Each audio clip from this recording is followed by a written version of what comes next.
நம்ம பரவலா ஒரு மிருகத்தை கடந்த ஒரு 3-4 தலைமுறையா திட்டிட்டு இருக்கோம். அது வீட்டுக்குள்ள வந்தா வீடு விளங்காதுன்னு சொல்றோம். அது உங்க வீட்டுக்கு வந்துச்சா? வரல. இன்னொன்னு அந்த ஸ்டேட்மெண்ட் ரொம்ப அபாயகரமான ஸ்டேட்மெண்ட் சார்.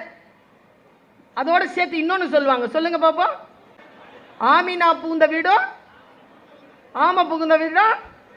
எனக்கு இந்த வார்த்தை வந்து சேர்ந்த உடனே ஐயோ ஆமினா நம்ம வீட்டு புள்ள பேரா இருக்குது, யார் வீட்டை போய் அது கெடுத்துச்சின்னு சொல்லிட்டு நான் போய் என்னது இது கதைன்னு கேட்டா ஆமினா பொம்பளை பிள்ளை பேர் இல்லை, அது ஏதோ ஒரு நீதிமன்றத்திலிருந்து வந்து வீட்டை ஆக்கிரமித்துக் கொண்டு நிலத்தை ஆக்கிரமித்துக் கொண்டிருக்கின்றவர்களிடம் இருந்து நிலத்தை திரும்பி பெறுவதற்காக வருவங்களுக்கு பேர் அதை வச்சிருக்கிறாங்க.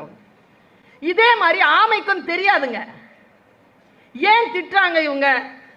அது உங்க வீட்டுக்குள்ள நுழைஞ்சுதா? உங்க மனைவி கிட்ட உங்களை போட்டு கொடுத்துச்சா?